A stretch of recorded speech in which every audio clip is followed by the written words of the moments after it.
एक दो उदाहरण और दूंगा।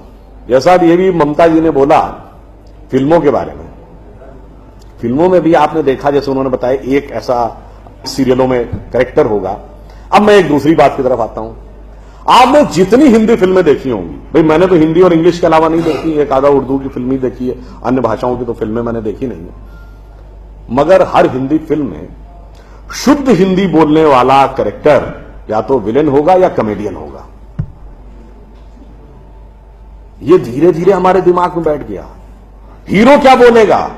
60, 70 और 80 के दशक तक उर्दू मिक्स्ड हिंदी बोलता था, पिछले 20 साल से इंग्लिश मिक्स्ड हिंदी बोलेगा। आप सबने वो गाना सुना होगा, विनोद खन्ना जी जिनकी डेथ हो गई, एक उनके ऊपर है जिसको कॉमेडियन गाना माना जाता है, प्रिय प्राणेश्वरी यदि आप हमें आदेश करें तो प्रेम का हम श्री गणेश करें। ये गाना क्या माना जाता था? कॉमेडी का। और एग्जैक्टली यही गाना, यही वर्ड्स का गाना, इब्तिदाई इश्क में हम सारी रात जागे अल्लाह जाने क्या होगा आगे, यह अच्छा गाना।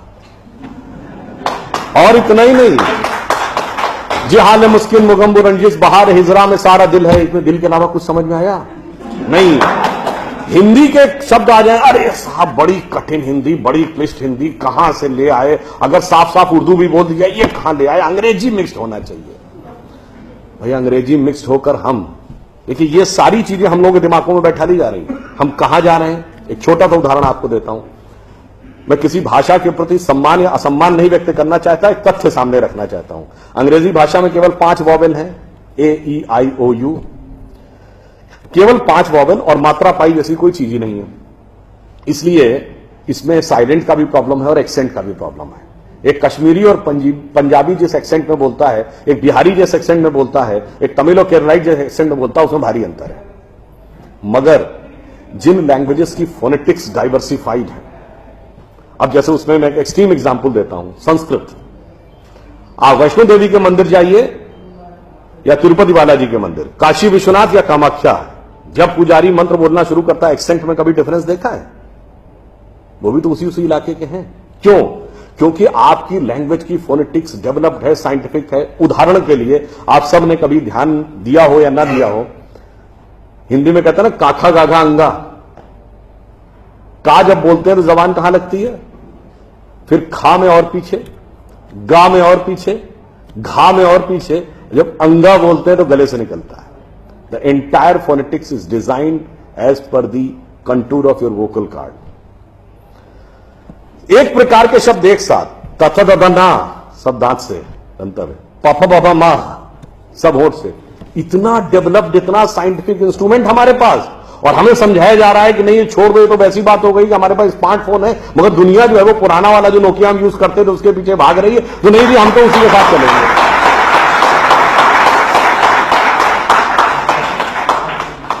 अंत में मैं एक बात और कहना चाहूंगा, हमें एक ये समझाया जाता है साइंटिफिक नहीं है, हम लोग साइंटिफिक नहीं है, साइंटिफिक एटीट्यूड से चलना चाहिए। मान लिया साहब, बिल्कुल साइंटिफिक एटीट्यूड से चलना चाहिए। मैं एक छोटी सी बात पूछना चाहता हूं। अभी एक विवाद आ गया था, उस विवाद पे नहीं जाना चाहता, जब वो हज का सब्सिडी खत्म हुई तो कुंभ मेले का विषय आ गया। कुंभ मेला हम सब जानते हैं। कुंभ मेले का एक एस्पेक्ट आप लोगों ने कभी ध्यान दिया है? कुंभ मेला कितने साल में एक बार पड़ता है? 12 साल में। 12 साल में एक बार क्यों पड़ता है? क्योंकि वो जुपिटर की साइकिल पर आधारित है। बृहस्पति ग्रह हर 12 वर्ष के बाद अपना एक चक्कर पूरा करके उसी राशि में दोबारा आता है, इसलिए कुंभ मेला 12 वर्ष में एक बार पड़ता है। हजारों सालों से चला आ रहा है, ठीक है। तो इसका मतलब हमको पता था ना कि बृहस्पति की साइकिल 12 साल की है। इनको तो अभी 100 साल पहले पता चला कि बृहस्पति की साइकिल 12 साल की है।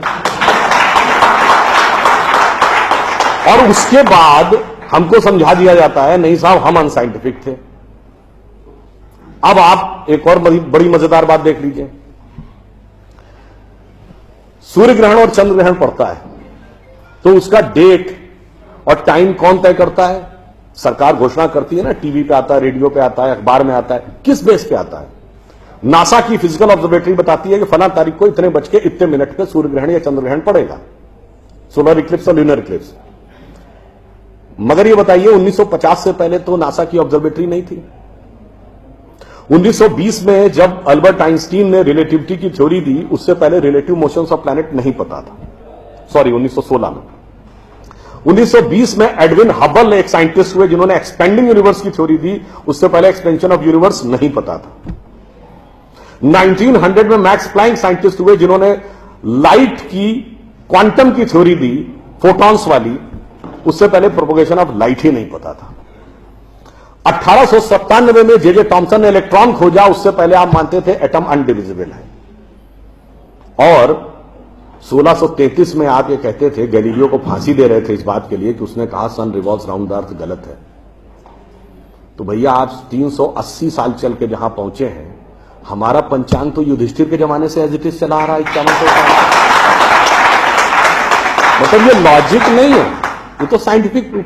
फिर भी हमें समझाया जाता है कि साहब जो हमने सोचा वो सब हम अनसाइंटिफिक थे, हम गलत थे।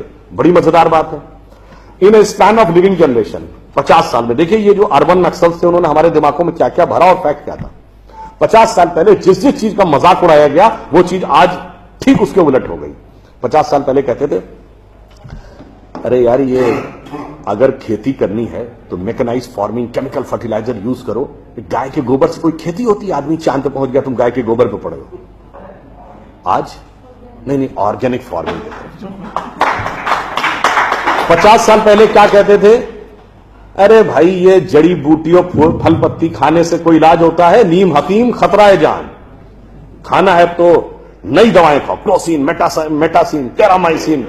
आज आप क्या कहते हैं? नहीं, केमिकल नहीं, हर्बल मेडिसिन की तरफ जाओ। ठीक, आज से केवल 50 साल पहले आप ये कहते थे, जब हम कहते थे पेड़ों की रक्षा करो, जंगल की रक्षा करो, पहाड़ की रक्षा करो, कहते थे this is the reminiscence of a primitive tribal civilisation. आज 1992 के रियो डी जेनेरो से लेकर 2009 के कोपेनहेगन से लेकर 2016 के पेरिस तक आप कहते हैं नेचर फ्रेंडली डेवलपमेंट करो।